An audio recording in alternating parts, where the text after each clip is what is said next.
And if you're patient, you're curious, and you're proactive, you're optimistic, and you're enthusiastic, and you have energy, and you put your attention towards this business, you will win 100%. It is impossible to lose. It is undefeated.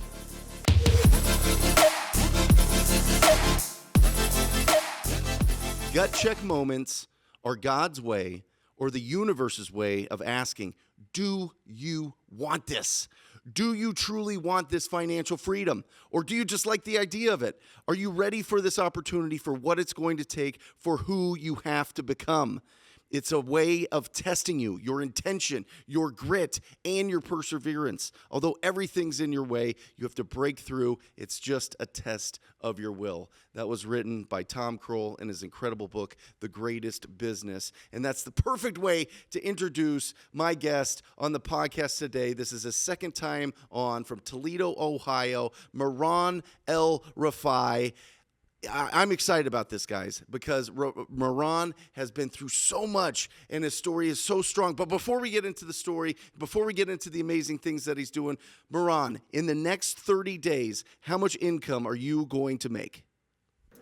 Within the next 30 days, we have about 96,000 pennies. 93 pennies. $93,000, guys, in Toledo, Ohio. That's basically $1 billion. That's basically $300 million. No, but that is absolutely sensational because the price points aren't huge, which means that the deal sizes are a little bit smaller, so you have to do more deals, which is no problem. But you've been able to, one, increase your deal size, and two, increase the amount of deals that you're doing. So, Moran, what are you doing right? What are you doing right now? I'm listening to you. Listening to you. No, I mean, we're keeping it really simple. I mean, I don't think our business is that different than any other wholesale business out there. I mean, our bread and butter marketing channels are just cold calling and texting. We get referrals here and there from, other wholesalers or real estate agents. But really, for the most part, it's just been just cold calling and texting and just mastering those channels and scaling them up. Awesome. So what does your team look like? So right now I have two VAs. One does calling full time. One does texting full time. I actually changed that structure recently. They were each doing both cold calling and texting in different hours, but I actually changed that. One is now 40 hours a week doing cold calling. And then the other one is full time as well doing SMS. And awesome. I have a junior acquisition manager also on my team as well. Shout out Mario. I told him I'd shout him out on the podcast. And he's doing the junior acquisition follow-ups and getting the appointments ready. And then I'm basically senior ac and dispo manager, basically getting these deals under contract and selling them. Incredible. Shout out again, Mario. Incredible work. That's awesome. And with your calling and your texting, which lists are working the best for you right now? Oh, good question.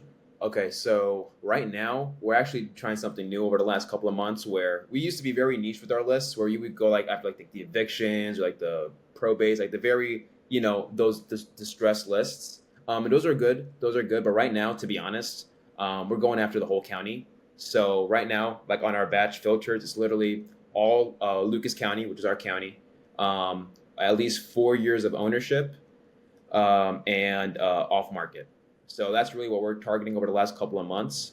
As far as the deals that we've currently closed, we have a couple that we've gotten from that list, and that's starting to pay off. And then, but honestly, other than that list, just the bread and butter absentee owner, that's a really, really good list for us. And then driving for dollars is another good one for us as well. Amazing. And guys, if this is your first time tuning in and you just got bit by the real estate bug, an absentee owner list is essentially a list of the rental properties or the non-owner occupied properties, the properties that the owner of the property doesn't live in. And these are phenomenal lists because oftentimes there's not a lot of emotions tied to it, and if they've been rented or it's been a second home for a long time, they haven't been fully renovated and there's a lot of wear and tear. So that's where we find the really, really deep discounts on the properties that from the conversations with the property owners that we're having, we're getting really deep discounts with those properties. So it's phenomenal. Yep. And then also you're driving for dollars. Yeah. Yeah, we Yeah. built that up over the last couple of years, and we just re-skip trace it every couple of months whenever we need to. So what is the mix between your calling leads, your cold calling leads, and your texting leads, like income wise? Good question. I actually found that out today. So I was doing some numbers today. So texting is newer for us. We've only been texting for, I want to say, about a little over 6 months. Yep. Oops. Get rid of that. Is that a lead? No, it's just a spam call. Oh. It's so right now we have about our cold calling has for sure been the more of the breadwinner for us than texting so far. We do have a lot of the pending deals that we've talked about, in the introduction. A lot of those are coming from tech, so that should change a little bit, and it should be more balanced. But right now, cold calling is definitely we're definitely getting more of a return from cold calling just because we've been doing it longer. And Yeah. once those leads come in, do you have a CRM that you like using? How do you keep all these leads organized? Because you got 40 hours of a caller sending in leads, probably a couple a day at least. And Yeah. then you've got all the leads coming in, pouring in from text message marketing. So how do you stay organized? So when I first got started, I was actually just using Google Sheets. So, just Google Sheets, each folder would be every month of the year, and I would just have them, each lead was in a Google Sheet, and, follow up with them like that. Now we have a bit of a better CRM. We use what's called Airtable, and we like that one. It works pretty well for us. It's a CRM, and yeah, it's good. And listen, if you're just starting out and it's just you, right? It's just you're wearing all the hats and you're getting these leads coming in. Do not get stuck buying some fancy CRM when you're getting started. Really, a CRM shouldn't even be part of your business until you start hiring people. And you really shouldn't start hiring people until after you've made 30,000 3 straight months. A lot of people make the mistake of hiring too fast, and then they give away all their profits, and then all of a sudden they're back at having to start over again, letting go of everybody, and having to get back into those roles that they just left, and now they're a little bit rusty at it. So don't do that. Like, let's build up your experience. Let's build up a big, healthy, heavy bank account. And then when you start hiring people, start looking at CRMs. And there's a ton of different ones. Everybody kind of uses something different. We use a Podio that was built out by the incredible Rafael Cortez. But any of them work. Whatever is, we'll make sure that there's a list of tasks that need to be done, and you could take a look at it and see if any past due tasks are in there. You're good. It just keeps you organized and keeps you accountable. So don't worry about a CRM right off the bat. Just stay focused on having conversations and making offers. That's truly what it comes down to. Do you agree? 100%. Yeah, 100%. What were some of the, when you were getting started in this, what were some of the biggest challenges or hurdles that you faced that now you look back at it and you're like, oh my gosh, that was silly. I wasted so much time or effort or money on those mistakes?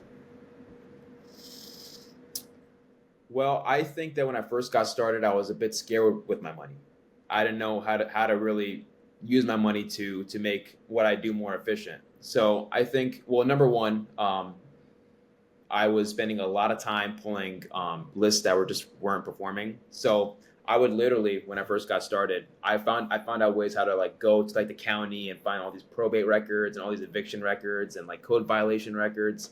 And I would literally I'd take the whole day just going and like taking them from the county website, putting them into an Excel sheet, and then just aggregating a whole bunch and trying to get them into a skip tracing service to go and call.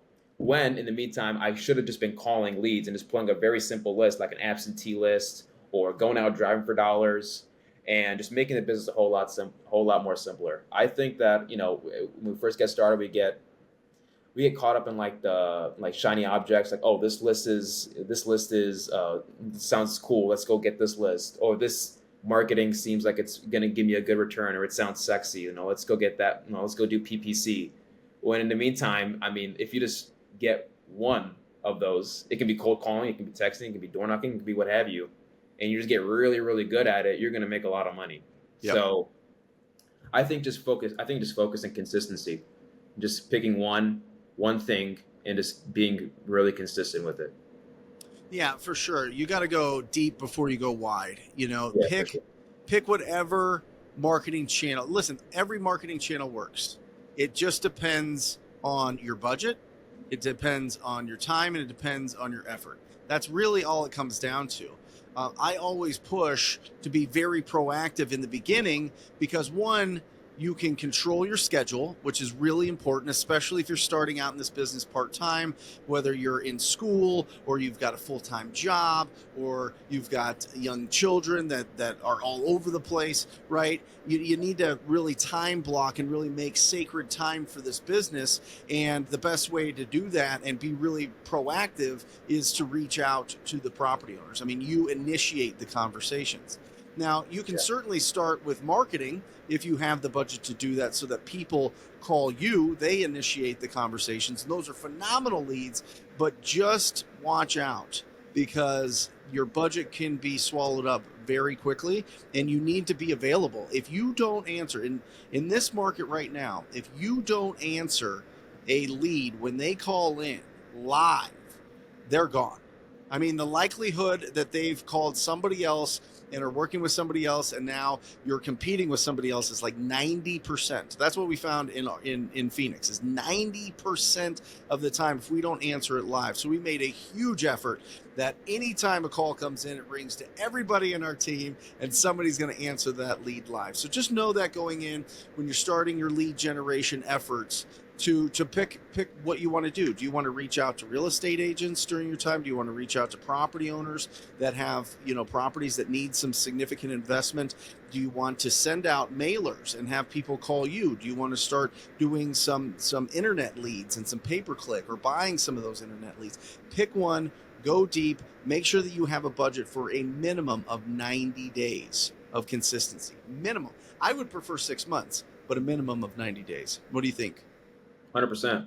Yeah. 100%. One thing I would also tell my younger self earlier in this business was that if you do want to start spending money, make sure you spend money how to make what you're already doing more productive. Like for example, when I first got started, I don't know if I've ever told you like how I first got started in this business and what my journey was, but like I was cold calling like on the other side of the world, like at like midnight. I don't know if I told you that, but I was Tell handing me. out No, and I was break it handing down. how I first got started.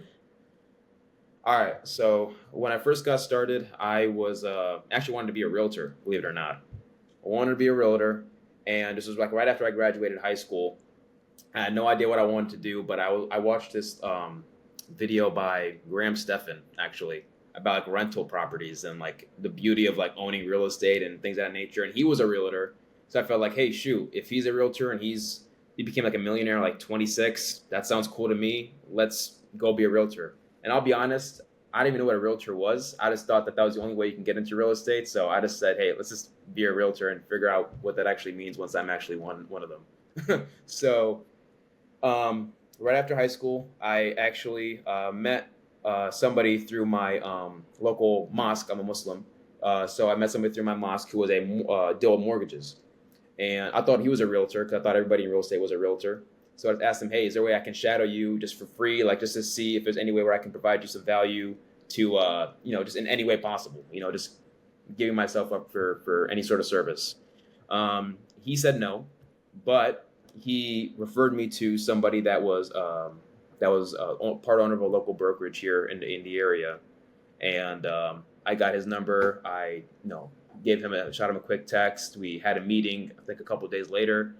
When I went to the meeting, I went in the same suit that I went to prom with into that meeting, and yeah, he basically just got me an internship there, and I kind of learned a little bit of the ropes of the business there, and after that, actually, change in my life happened where I, for family reasons, I had to go all the way across the world into the Middle East, which is where my family's from, to take care of some family. My dad was there at the time, so I was going there to be with him after school, after being done with school.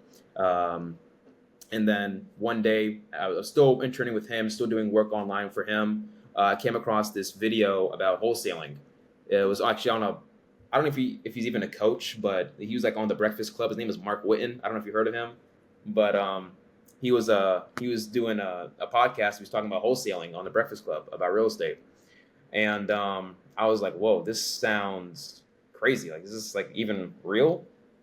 And the next day I just wondered, like went to like YouTube University and just got super obsessed on like just how this stuff works. But mind you, I didn't take action because I was not even 18 at the time. I didn't even have a bank account. I didn't know like how to even get started in this business. I just decided just to like learn as much as I can. And my plan was, hey, by the time I'm 18, I will, make a bank account for myself and I can go and start wholesaling real estate. And I thought it was gonna be like the easiest business in the world. That's at the time, and even today, I feel like it's kind of pitched that way as like, oh, we can make $10,000 in 30 days without even lifting a finger. Guys, that's not true. But I learned that the hard way. So I learned. I just went to YouTube University, found your podcast, found some other podcasts, and just listened to them and just soaked up as much as I could. And when I actually started while I was still overseas in the Middle East. I got a Skype phone number and I used basically all the money that I had making from the internship to buy, I think like 200 out-of-state absentee records from ListSource. People still use ListSource back in the day. And just started calling them. One mistake that I did make was I comped all of the addresses before making a single call. So this was like 200. It was like 200 people on that list. It's not a huge list, but still, when you're comping 200 properties and you don't even know how to comp, I didn't even know how to comp. I was just going off of very blanket numbers. I did all that. It took me like the whole day before I even made a call. Thinking that I can like go get a whole bunch of deals from that one list. And then on December 8th, 2019, still remember the day, I made my first cold call, and it was a little bit it was a little bit like kind of scary, and nerve wracking. I think is a better word for it. But I just kept doing it. So I made my first call early December, and my goal actually at the time was I wanted to close my first deal before the end of the year of that year. So that was 2019. I wanted to close my first deal, and basically I had like a 3-week window to close my first deal. Thinking that I was a good expectation. I got a contract like a week later. But it didn't sell. I locked it up way too high, and it was a rookie mistake on my end, and this is something I had to learn from. And then I think like 2 weeks later, I get another contract from making calls. That one I did sell, but the buyer backed out of me the day of closing, and that was supposed to be like my first deal. I was so excited, like holy crap! Like I made calls for a month, and I'm about to make I thought I was gonna make like 4 or 5 grand on the deal, most money I've ever made in my entire life.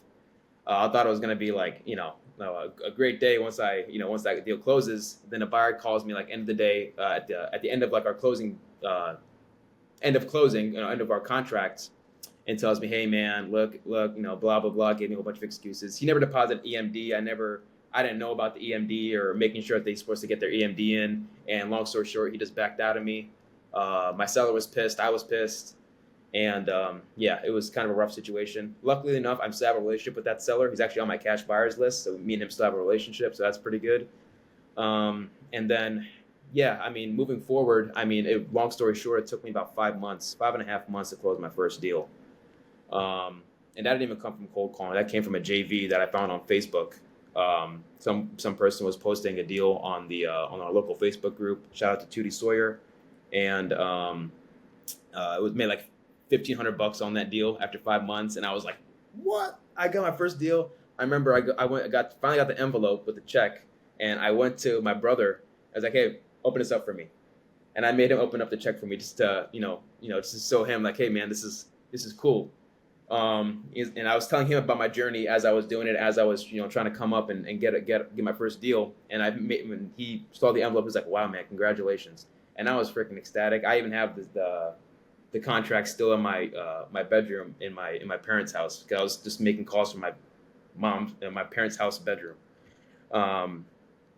And closed another deal a month later, and then things just kind of went from there. So that's really how that's really how I got started. Massive imperfect action. Yeah, pretty much. Brother, you're incredible. I mean, and I want to, do you mind if we get deep for a little bit? Like Yeah, really sure. kind of get into the why you're even doing this? Because I know you really well, and I'd love to share it if you're open to the reason why you really want to be successful in this. Do you mind sharing, everybody? Yeah, sure. So when I first joined TTP, actually, I took that the 7 Why challenge is Yep. you know what I'm talking about, the 7 Whys, and that was really helpful to kind of figure out really why I wanted to do this. I always knew why, the surface level, but as far as really going deep and understanding myself as far as to why I want this, long story short, I just want to be able to provide the most that I can right now for my family. I'm not to say that I came from poor beginnings or anything like that. I had a great childhood. My parents raised me well. I have great siblings. I love my family, and I want to make sure that number one, I'm able to show them that I can do this as as a real estate entrepreneur. I remember telling my mom while I was trying to be a realtor. By the way, I didn't even know what a realtor was again. That Mom, listen, I'm gonna make this in real estate. I don't want to go to college. I'm gonna make this. I'm gonna make it here in real estate. And she looked at me like, you are freaking crazy. And now she's very supportive, and she's very proud of what I'm doing. Um, and just taking care of my family, taking care of make sure my mom and dad are okay, making sure my younger brother, who's mentally challenged, is okay, make sure that he has all the help that he can get, and just being able to take care of the people around me, make sure everybody else is good, make sure that I'm good, make sure that I have a path and a trajectory for financial freedom, which is really what I want personally. I don't really, the money's great. Seeing money in your bank account is cool, but at the end of the day, how I measure my success is how free am I? You know what I mean? It's like, can I go out and do whatever I want right now? I mean, I'm a very disciplined person. I'm not just gonna go and just like take off of making calls and just go and do a whole bunch of stuff. But you know what I mean? How in control am I of my life is really how I measure that, and how can I make all the people's lives around me better as well? Yeah. Well, and that's something that we share. Your brother being special needs, my son being special needs. It is a lot. There's a lot of care and a lot of cost involved in a standard of life that I want for the ones that I love. You know what I mean? And it's a powerful passion and a powerful motivator for sure. And for anybody that hasn't done the 7 levels why test, you can get that at wholesalinginc.com and go through it and really ask yourself why. Any goal that you want, it's basically asking why to whatever your response is 7 times, and it really gets down to the core of it, and it's difficult. And if you're really honest and really looking at it, of course the family goes in there, and of course freedom goes in there, and of course all of these other things go in there. But it's interesting if you're being real honest, what that 7th answer is. You know what I mean? And I think that it's a really important exercise to go through, because there's going to be tough times. There's going to be deals that fall out. There's going to be 5.5 months of no income and just all effort. There's going to be the highest to high and the lowest to lows in this business from a success and failure standpoint. And if you can really tie into that deep seated, not just surface level why, but really that deep seated one, it helps pull you out and put you in perspective and gives you inner peace, because you know what you're working for. And if you're patient and you're curious and you're proactive and you're optimistic and you're enthusiastic and you have energy and you put your attention towards this business, you will win 100%. It is impossible to lose. It is undefeated. It is absolutely undefeated. If you put all that into this business, you will be successful. You'll make as much money as you want. You'll have as much financial success as you want. You're going to build a team around you that loves you, loves being around you, loves their job, loves the environment, loves what's going on, and that's really where you're at now. Yeah. Where you're at now is we spent 48 hours together at the Rhino Roundtable, the most intense training that you can have for real estate, building a real estate wholesaling business. And you saw it, right? You saw my team. You saw what was going on there. I mean, we literally, it's 150 pages. I have the thing here, 150 pages that we go through of exact, there it is. You got it too, right next to you. It's exactly how to build a multiple 7-figure business that you keep 50% and you work, and you saw how much of the business I do on a daily basis versus the people that I've been able to bring into my life, and they work with me. People don't work for you. All right. You're not the boss. That's ridiculous. This is, we're past that. We're not in the industrial age. We're in the social age.